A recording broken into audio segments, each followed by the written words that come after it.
الرجيم بسم الله الرحمن الرحيم الحمد لله رب العالمين الرحمن الرحيم مالك يوم الدين إياك نعبد وإياك نستعين اهدنا الصراط المستقيم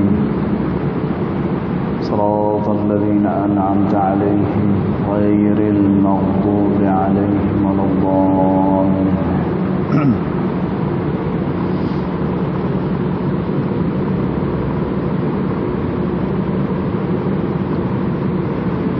السلام عليكم ورحمة الله وبركاته الحمد لله والصلاة والسلام على رسول الله سيدنا محمد بن عبد الله وعلى آله وصحبه ومن والاه أشهد ونشهد أن لا إله إلا الله وأشهد أن محمدا عبده ورسوله اللهم فصل وسلم على سيدنا محمد عبدك ورسولك النبي الأمي وعلى آله وصحبه وبارك وسلم ثم أقول رب اشرح لي صدري ويسر لي أمري واحلل عقدة من لساني يفقه قولي أما بعد قال الله سبحانه وتعالى في تنزيله لقد كان لكم في رسول الله أسوة حسنة صدق الله العظيم ربي أدخلني مدخل صدق وأخرجني مخرج صدق واجعلني من لدنك سلطانا نصيرا إلهي أنت مقصودي ورضاك مطلوبي فأعطني محبتك ومغرفتك يا أرحم الراحمين. Alhamdulillah, yang pertama-tamanya kita merafakkan kesyukuran kehadiran Allah Subhanahu wa taala, kerana dengan limpah kurnianya, dengan rahmatnya, alhamdulillah, pada malam hari ini kita masih lagi diberikan ruang dan juga peluang oleh Allah Subhanahu wa taala untuk sekali lagi kita dapat bersama-sama di dalam rumah Allah, beriktikaf di dalamnya, dan masih dikumpulkan dalam perkumpulan orang yang mendengar ayat-ayat Allah Subhanahu wa taala dan hadis-hadis Nabi sallallahu alaihi wasallam.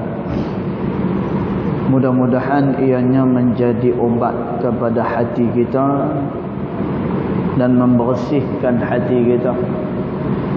Dengan bersihnya hati tersebut, moga-moga kita dapat senantiasa menghadap kepada Allah Subhanahu wa taala. Allahumma amin. Tuan-tuan, puan-puan dirahmati Allah sekalian, kita sambung lagi pembacaan kitab Adab Sulukil Murid yang dikarang oleh Al-Imam Al-Habib Abdullah bin Alawi Al-Haddad rahimahullahu ta'ala pada ibarat yang berikutnya. Bismillahirrahmanirrahim. Qala muallif rahimahullahu ta'ala wa nafa'ana bi'ulumihi fid daraini amin. Berkata pengarang kepada kitab ini, dan mudah-mudahan Allah Subhanahu wa taala memberikan manfaat ilmunya kepada kita di dunia maupun di akhirat. Maka dia kata huwallazi yuridud dunya, maka dia adalah orang yang hendak kepada dunia, kata Imam Al-Haddad, iradatan, dengan kehendak yang bersangatan. Tuan-tuan, sebelum kita nak pi lebih jauh lagi pada ibarat yang berikutnya, saya suka mengulang balik semula. Maksud daripada pengarang ini, orang yang dia hendakkan dunia semata-mata ataupun dia berkehendak kepada dunia dengan kehendak yang bersangatan, iaitulah orang yang mencari dunia dan juga dia melupakan kehidupan akhirat. Dunia kalau digunakan pada tempat yang betul, kalaulah dia digunakan untuk jambatan ke akhirat, tuan-tuan, dunia dia merupakan benda yang sangat bermanfaat untuk seseorang mendapatkan saham pada hari akhirat besok. Yang dimaksudkan orang yang nak dunia ini, tuan-tuan, adalah orang yang dia mencari dunia dan melalaikan kehidupan akhirat. Yang tu yang kita maksudkan. Bahkan ada sebahagian daripada amalan di dalam Islam kita memerlukan harta. Tuan-tuan, sebagai contoh, orang yang nak keluarkan zakat, dia perlulah orang yang mencukupi akan harta dia, maka dia boleh keluarkan zakat. Sama juga orang yang nak mengerjakan haji dan juga umrah, tuan-tuan, dekat situ memerlukan nafkah, ianya memerlukan perbelanjaan. Dan disebut di dalam kitab Bushrul Karim, syarah kepada kitab Muqaddimah Al-Hadramiyah yang dikarang oleh Syekh Ba Fadl rahimahullahu ta'ala, dia terang, tuan-tuan, kalaulah satu orang dia nak pergi haji, kemudian dia sewa kenderaan, dia naik kereta unta. Tuan-tuan, pengarang kitab Bushrul Karim dia kata apa? Iaitulah kereta unta, kerana merujuk kepada zaman tersebut. Tuan-tuan, satu orang dia sewa satu kereta unta untuk dia pi naik haji, maka tuan-tuan, yang dia boleh sewa hanya sebelah tempat duduk sahaja. Sebelah lagi dia tidak berkemampuan. Maka bila dia naik atas kereta unta tu, maka kedudukan tempat duduk tu dia jadi tidak stabil. Dia akan jadi berat sebelah. Tuan-tuan, ini menyukarkan dia untuk berjalan dengan kereta unta tersebut untuk sampai ke Makkahul Mukarramah. Tuan-tuan, maka kata ulama, kalau macam tu dia masih lagi belum sampai kepada tahap wajib untuk dia mengerjakan pekerjaan haji. Tuan-tuan, maka dekat sini kita tengok ada juga antara amalan-amalan yang kita nak lakukan, ianya hendaklah dengan nafkah, iaitulah perbelanjaan. Tuan-tuan, bila kata perbelanjaan ni, dia adalah jenis bangsa dunia. Maka sebab itu kita kata tadi, siapa yang boleh gunakan dunia untuk akhirat, maka dia merupakan benda yang sangat bermanfaat. Tapi yang jadi tak elok dan tak betulnya, bila orang dia mencari dunia, dia lupa kepada pencipta dia. Bila dia cari dunia, dia terlupa kepada yang memberikan rezeki kepada dia. Yang ni masalah. Kerana tu dalam surah Jumu'ah, Allah Subhanahu wa ta'ala dia sebut berkenaan dengan mencari dunia. Allah Ta'ala kata, فَإِذَا قُضِيَتِ الصَّلَاةِ فَانْتَشِرُوا فِي الْأَرْضِ. Apabila kamu dah selesai sembahyang, kamu dah selesai dah daripada kewajipan kamu dengan Allah, فَانْتَشِرُوا فِي الْأَرْضِ, maka bertebaranlah kamu di atas muka bumi Allah. Dan Allah Ta'ala kata fantashiru, bertebaranlah kamu di atas muka bumi Allah. Nak buat apa? Wabtaghu min fadlillah. Tujuan dia adalah untuk kamu cari segala kelebihan-kelebihan yang diberikan oleh Allah Subhanahu wa taala. Tuan-tuan, ayat ni dia nak tunjuk pada kita, setelah seseorang beribadah kepada Allah Subhanahu wa taala, maka carilah seberapa banyak pun khazanah dunia, carilah kelebihan-kelebihan yang Allah Ta'ala beri. Tapi tuan-tuan, nak cari kelebihan yang Allah Ta'ala beri, فَإِذَا قُضِيَتِ الصَّلَاةِ, ianya adalah lepas daripada sembahyang, kata Allah. Maknanya tuan-tuan, kita jangan lupa tanggungjawab kita dengan Tuhan. Kita laksanakan apa yang diperintahkan oleh Allah. Lepas itu carilah apa-apa yang disediakan oleh Allah daripada khazanah-khazanah dunia. Dan tuan, sahabat Nabi SAW ada yang kaya. Dan tuan, sebab itu kita tak boleh mencela kekayaan ni. Kita bukan celah. Dan tuan, nanti kita akan tengok pada ibarat yang di bawah ni. Imamul Haddad rahimahullahu ta'ala, dia bawa hadis berkenaan dengan innamal a'malu binniyat. Adapun setiap amalan itu adalah berdasarkan kepada niat, kata Nabi SAW.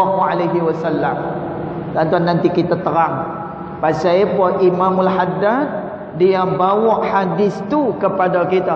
Dan sebelumnya dia menceritakan perihal orang-orang yang mencari dunia tetapi melalaikan kehidupan akhirat.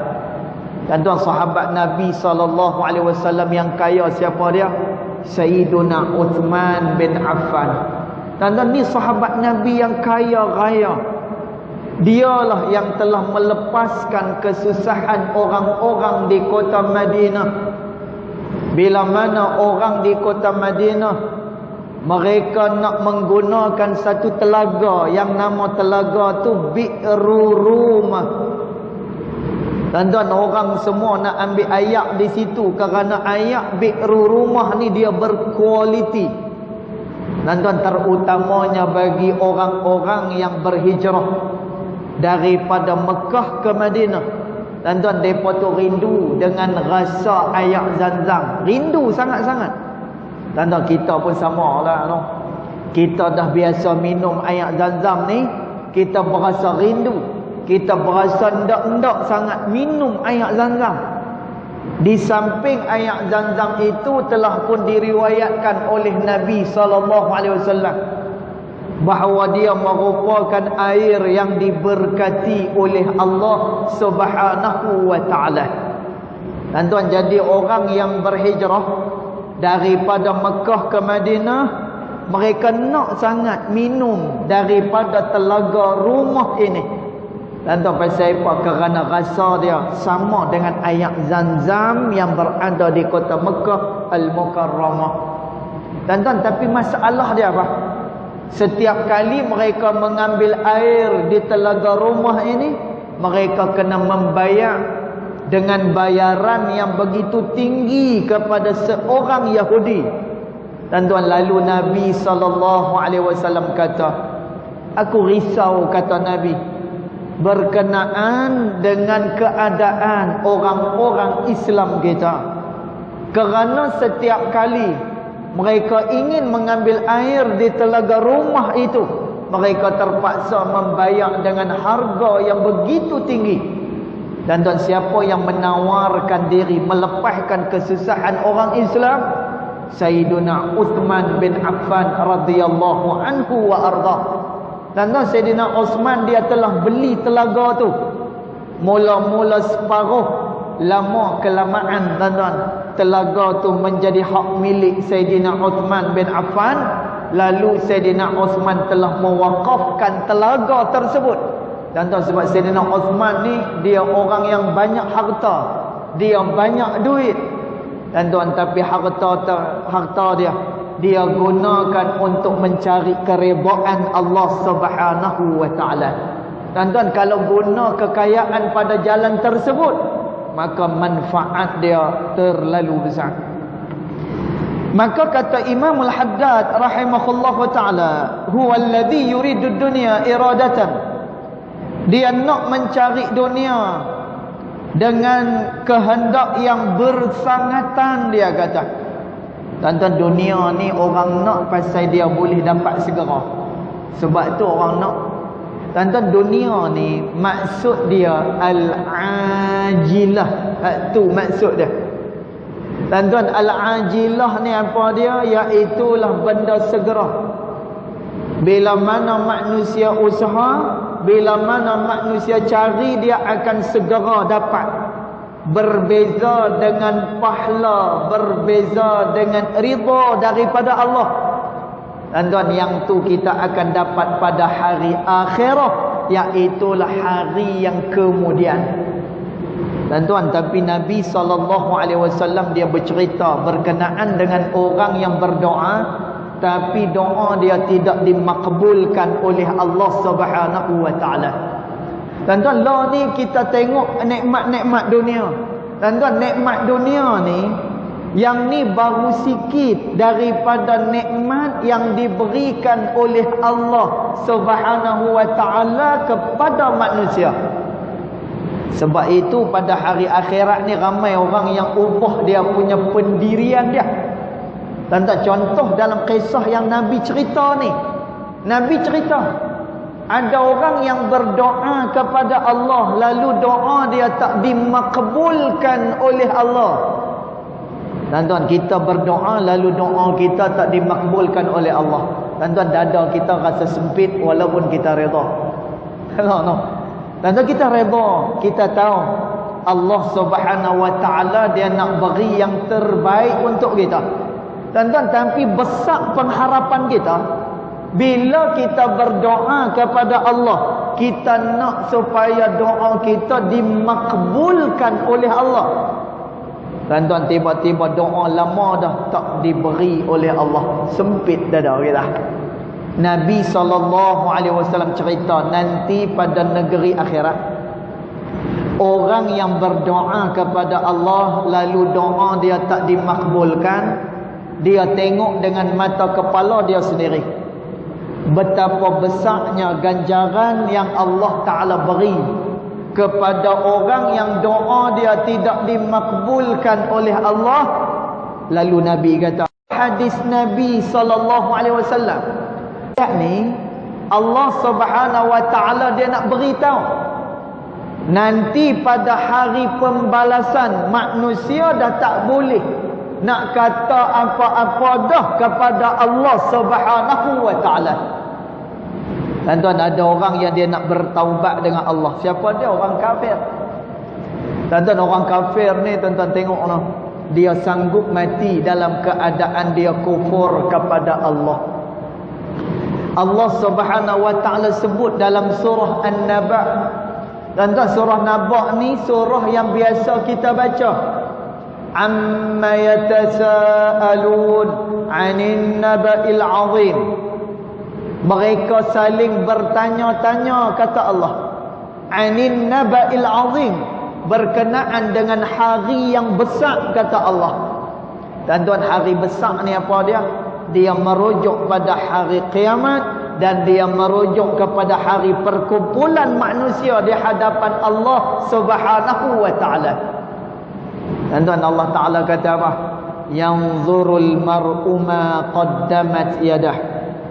Pada hari akhirat dia akan tengok sendiri apa yang dia telah usahakan, kata Allah.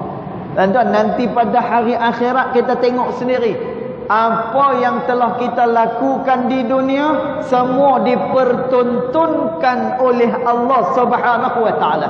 Wa yaqulul kafir, maka berkatalah orang-orang kafir, kata Allah pada hari tersebut, ya laitani kuntu turaba, alangkah eloknya kalau aku tak jadi orang tetapi Allah jadikan aku hanya pasir sahaja. Tuan-tuan, orang kafir dia kata apa? Lebih elok aku ni jadi pepasir sahaja. daripada aku menjadi manusia. Kerana pada hari ini dipersoalkan, dipertanggungjawabkan oleh Allah Subhanahu wa taala. Dan tuan, lalu dalam sembahyang kita dalam suratul Fatihah, Allah Taala peringat Maliki Yaumiddin. Pada hari pembalasan nanti akulah yang menguasai, kata Allah. Manusia dah tak boleh nak berdoa, manusia dah tak boleh bertaubat pada hari tersebut. Dan kerana tu ayat berikutnya Allah Subhanahu wa taala dia sebut lagi, Iyyaka na'budu wa iyyaka nasta'in.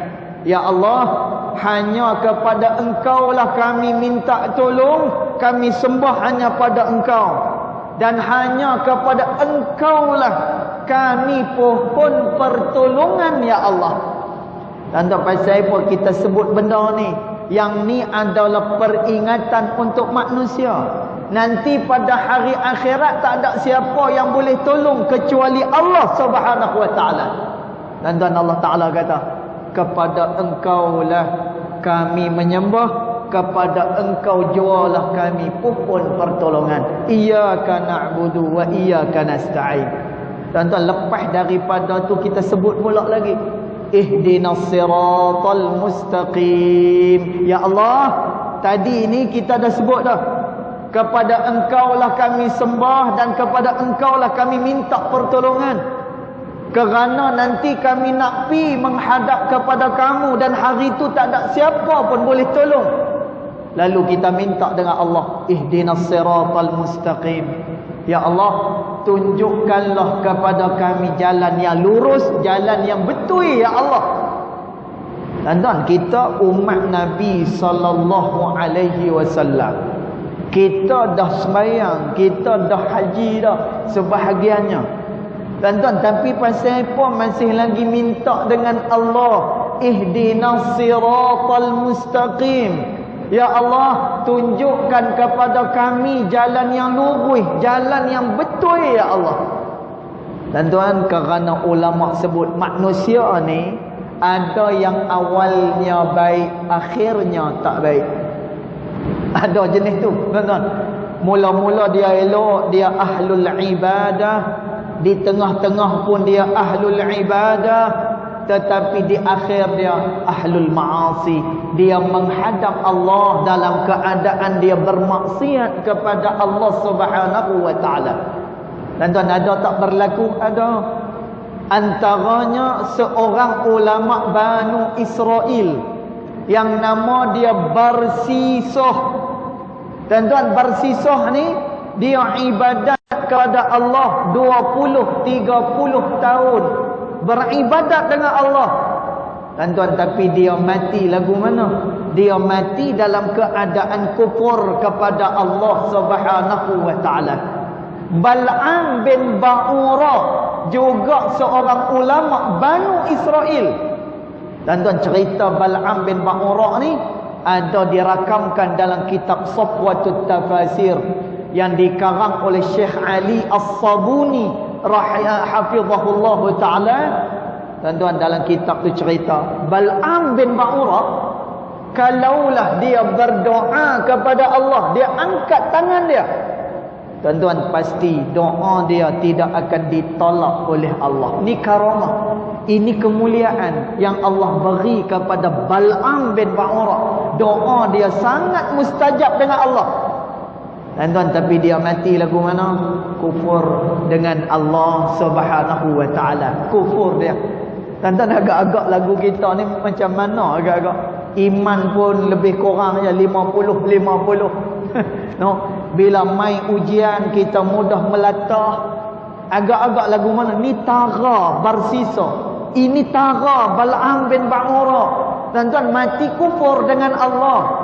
Maka kata ulama, ada orang yang permulaan dia baik tetapi pengakhiran dia maksiat dengan Allah Subhanahu wa taala. Tuan-tuan, ni satu golongan. Satu golongan lagi kata ulama, ada yang awalnya baik, akhirnya juga adalah orang-orang yang baik. Dan mudah-mudahan kita tergolong dalam golongan ni. kita dilahirkan sebagai Muslim, kita dilahirkan sebagai orang yang beriman pada Allah, kita lahir sebagai orang yang kenal dengan Allah. Tuan-tuan, mudah-mudahan esok kita pergi menghadap Allah, kita akan bawa iman ni kepada Allah Subhanahu wa taala. Tuan-tuan, ni golongan kedua. Manakala golongan yang ketiga, ada yang awalnya tidak baik, tetapi pengakhiran dia pula adalah pengakhiran yang baik. Yang ni biasa berlaku, tuan-tuan. Kadang-kadang kita duduk sembang dengan orang kan, kadang-kadang dia cerita dengan kita, Allah Ustaz, dulu apa saya tak buat, semua saya buat. Yang saya boleh berubah ni bila orang lantik saya jadi tok siap, dia kata. Contoh. Dia kata satu hari tok bilai dia tak mai, saya azan, dia kata. Mula saat tu lah, dia kata. Dapat hidayat dari Allah Subhanahu wa taala. Dulu apa saya tak buat, semua benda saya buat. Tuan-tuan, tapi bila dah akhir-akhir daripada kehidupan dia, dan inilah yang kebanyakannya berlaku.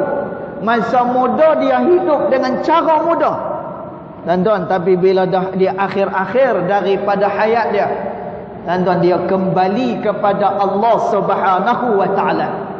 Tuan-tuan, cuma Nabi SAW dia sebut. Kata Nabi SAW, Allah lebih menyukai, kata Allah, orang muda seperti orang tua, kata Nabi. Dan yang paling Allah Subhanahu wa taala tak suka, orang tua yang menyerupai orang muda, kata Nabi SAW. Tuan-tuan, pasal apa Nabi SAW dia kata lagu tu? Tuan-tuan, maksudnya bukan orang muda ni kena beli tungkat kat Maidin, pakai tungkat, bukan dia. Jangan kita salah faham. Dia kena jadi macam orang tua, tak, bukan hak tu. Tuan-tuan, hadis Nabi SAW ni, kita nak faham dia, kita mesti nak kena huraikan hadis tersebut. Apa yang dikehendaki daripada hadis Nabi SAW. Kerana perkataan Nabi jami' mani'. Nabi cakap tak banyak dan tak kurang dia punya perkataan dia.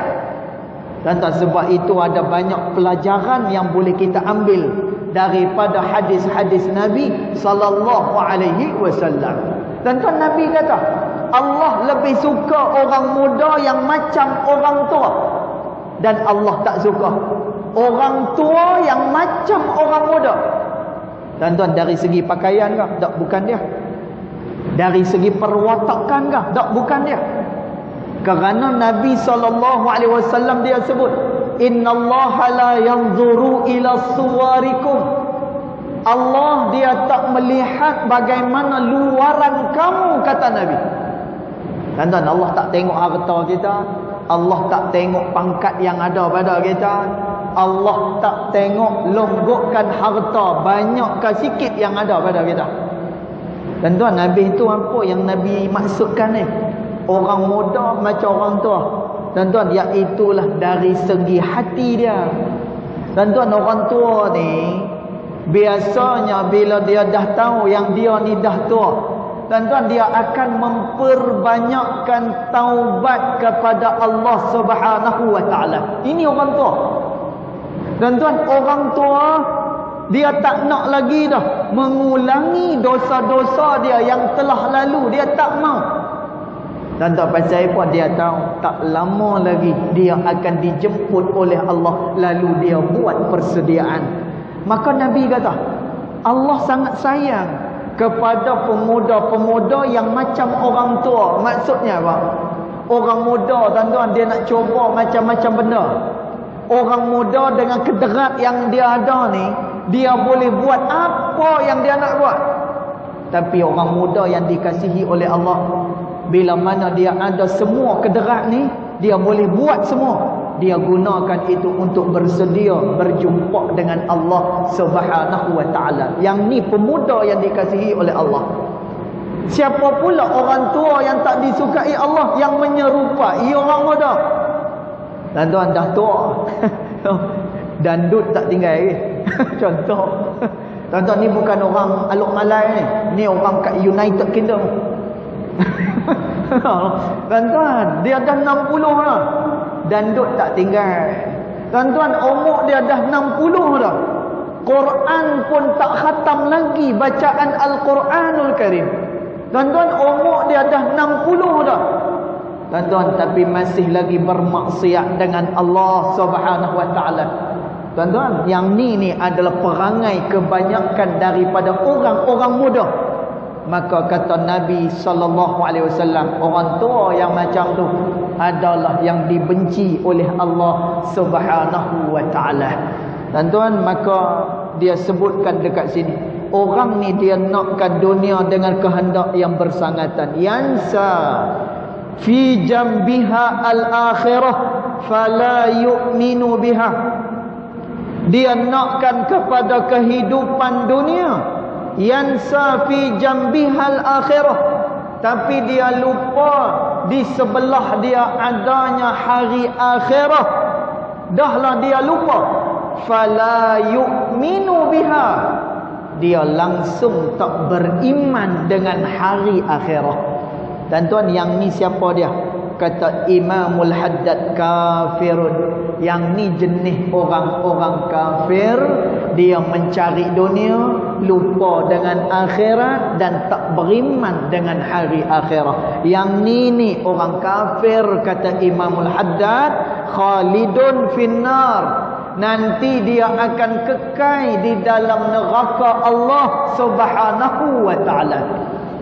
Dan ni golongan yang pertama dalam mencari dunia, kafir. Golongan kafir cari dunia, dia tak beriman pun dengan hari akhirat. Dan tuan, kata Nabi sallallahu alaihi wasallam, ad-dunya sijnul mu'min. Dunia adalah penjara bagi orang-orang yang beriman kepada Allah. Dan tuan, apa dia makna penjara bagi orang beriman ni? Tuan-tuan, kita ni, contoh kalau kita nak pi mana-mana, no, kita tuan-tuan dekat Kedah, kita duduk Kedah. Kalau tak pi mana-mana, memang kita ikut kuliah. Kalau tak pi mana-mana, masjid ni lah tempat kita sembahyang. Tuan-tuan, satu hari kita nak musafir keluar, kita nak musafir pi luar negara, nak pi Indonesia ke, dia nak pi Amerika sekalipun. Tuan-tuan, apakah masa dia bermusafir sembahyang tu gugur tuntutan daripada dia? Tak gugur. Dia kena sembahyang. Bahkan kata Nabi sallallahu alaihi wasallam, hendaklah salli qa'iman, hendaklah kalian sembahyang dengan berdiri, kata Nabi sallallahu alaihi wasallam. Tuan-tuan, sembahyang berdiri wajib pada sembahyang fardu, tidak pada sembahyang sunat. Sembahyang sunat, tuan-tuan boleh pilih sama ada nak buat tu dengan cara berdiri atau dengan cara duduk. Yang ni disebut oleh Imam Nawawi rahimahullahu ta'ala di dalam kitabnya Al-Majmu'. Tuan-tuan, kita boleh pilih. Cuma tuan-tuan, siapa yang tak ada keuzuran, dia sembahyang sunat dalam keadaan duduk, kata Nabi sallallahu alaihi wasallam, dia mendapatkan pahala separuh daripada sembahyang berdiri. Dia tak ada uzur apa, maka dia pun sembahyang sunat dalam keadaan duduk, boleh, tak ada masalah. Tuan-tuan, tapi pahala dia separuh daripada orang yang berdiri. Separuh. Tuan-tuan, maka Nabi sallallahu alaihi wasallam kata, "Shalli qa'iman." Sembahyanglah kamu dengan berdiri. Tuan-tuan, maka solat fardu tidak boleh, tidak, dia kena berdiri. Kalau berasa tak larat, tuan-tuan, dia perlu sokongan, maka dia kena berdiri dengan sokongan itu. Tuan-tuan, kalaulah sokongan tak ada, lalu dia boleh upah mana-mana orang untuk sokong dia berdiri. Tuan-tuan, dia kena keluarkan duit dia, upah orang ni, lalu dia minta orang ni sokong dia berdiri. Tuan-tuan, tapi hak tu tak usah buat lah. Nanti ada pekerjaan baru. Kan? Ada orang dia tak sembahyang, dia pergi cari mana yang tak larat kan. Pakcik nak saya sokong. Murah ya, dia kata sembahyang 5 minit. Sembahyang 5 minit, 10 minit. Bagi 50 sudah. Tuan-tuan, lepas-lepas kita habis sembahyang, dia belah macam tu. No. Jadi tersebut tiang banyak tuan-tuan. Maka berdiri dulu tuan-tuan. Tuan-tuan, kalau seandainya berdiri tak boleh, kata Nabi SAW, fa illam tastati' fa qa'idan. Bila kamu tak boleh berdiri, maka barulah duduk, kata Nabi SAW. Tuan-tuan tak boleh berdiri, duduk kena sembahyang. Tuan-tuan tak boleh duduk muttaji'an, maka hendaklah dia sembahyang dalam keadaan berbaring, kata Nabi. Tuan-tuan, baring ni lagu mana? Ada 2 riwayat. Imam Al-Bukhari rahimahullah ta'ala dia kata, makna baring dalam hadis ni mustalqiyan, iaitulah dalam keadaan dia baring telentang. Tuan-tuan, tu yang pertama. Kemudian mai hadis yang lain, Nabi SAW kata kalau sembahyang baringlah di atas pinggang dia yang sebelah kanan. Maknanya sembahyang mengiring. Tuan-tuan, maka sembahyang baring yang betul ni macam mana? Tengok keadaan. Kalau dia boleh mengiring. Kalau tak boleh mengiring, telentang pun tak apa. Tuan-tuan, tu maksud daripada hadis ni. Tuan-tuan, cuma kita nak habaq dunia penjara bagi orang yang beriman pada Allah. Tuan-tuan tengok, orang sakit tuan-tuan, dia tak boleh berdiri, duduk kena sembahyang. Tuan-tuan, dia tak boleh duduk, boleh baring, sembahyang baring boleh. Tuan-tuan, dia kena sembahyang dalam keadaan berbaring. Bahkan kata ulama, kalau seluruh anggota tubuh badan dia tak berfungsi, tetapi hati dia masih lagi berfungsi, tuan-tuan, kata ulama, hendaklah dia sembahyang dengan hati dia, dengan dia membayangkan bagaimana qiyam, dia membayangkan rukuk, dia membayangkan i'tidal sampai kepada perbuatan salam. Tuan-tuan, ni maksud ad-dunya sijnul mu'min. Dunia adalah penjara untuk orang-orang yang beriman kepada Allah. Tuan-tuan, tu dalam bab sembahyang. Dalam bab mencari harta pula. Tuan-tuan, kita dah himpun harta banyak ni. Tuan-tuan, saya cukup terasa bila dah habis mengaji.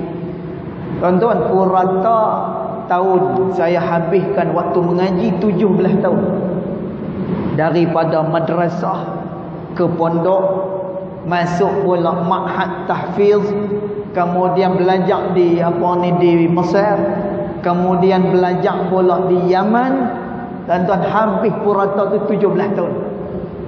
Tuan-tuan, duit yang kita duk dapat ni, yang kita duk cari-cari ni, tuan-tuan, semuanya kita laburkan untuk pendidikan.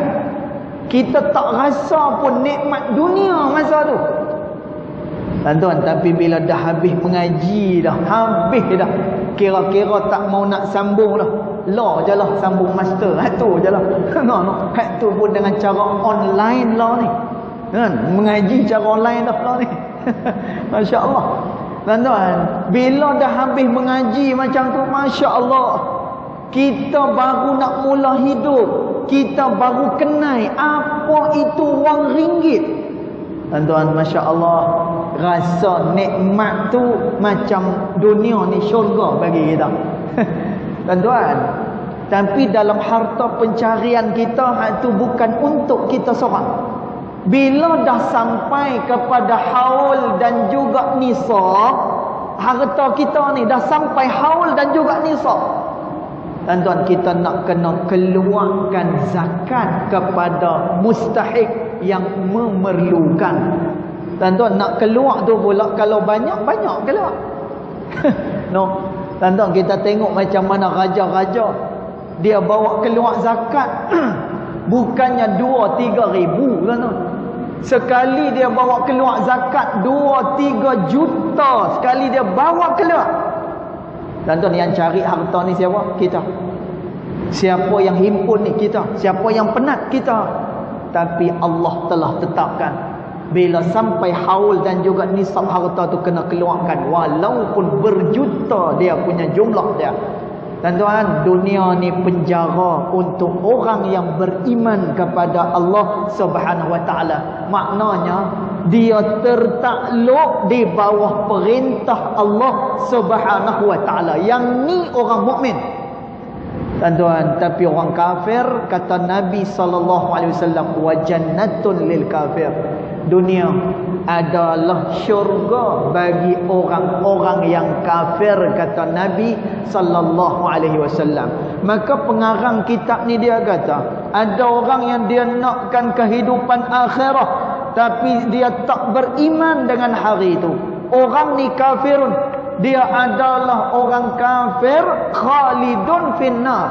Nanti dia kekal di dalam neraka Allah Subhanahu wa taala. Tuan-tuan, wasani yang kedua. Hak ni hak kita. Tuan-tuan, dia kata apa? Fasiqun mausumun bil khasar.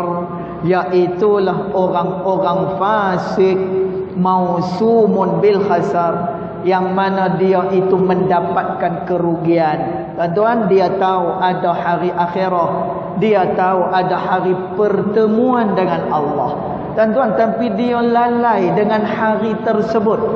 Dia sibuk dengan keduniaan dia. Tuan-tuan, dia sibuk mencari harta dunia semata-mata. Lupa dia dengan hari akhirat dan melakukan maksiat kepada Allah. Bil khasar. Orang ni adalah orang yang dijanjikan dengan kerugian, kata Imamul Haddad rahimahullahu ta'ala. Tuan-tuan, maka orang yang terbaik untuk dia berkomunikasi dengan dunia lagu mana? Ni hadis yang dibawa oleh pengarang kitab ni. Wa qala Rasulullah sallallahu alaihi wasallam. Maka Nabi sallallahu alaihi wasallam berkata, innamal a'malu binniyat. Adapun setiap amalan itu berdasarkan kepada niat, kata Nabi. Wa innama likulli imri'in ma nawa. Setiap perkara itu mengikut apa yang dia niatkan, kata Nabi. Faman kanat hijratuhu ila Allah wa rasulih.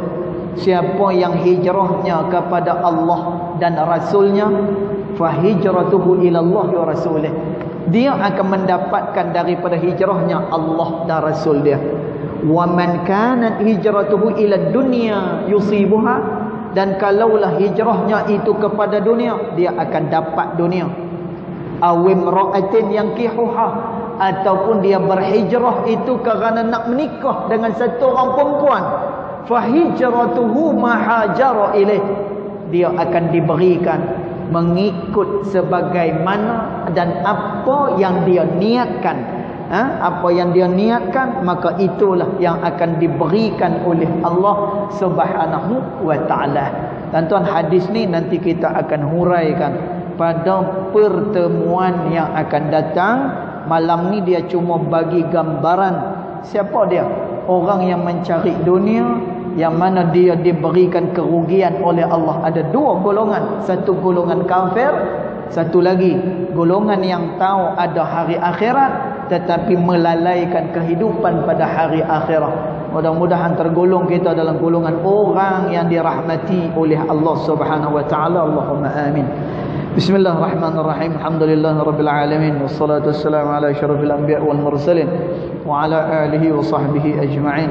Allahumma ighfir lana ma akhtana wa ma ta'ammudana wa ma asrarna wa ma a'lanna wa ma anta a'lamu bihi minna. Antal muqaddim wa antal muakhir. La ilaha illa anta subhanaka inna kunna minadh dhalimin. Wa sallallahu ala sayyidina Muhammad wa ala alihi wa sahbihi wa baraka wa sallam. Walhamdulillahi rabbil alamin. Allahu a'lam.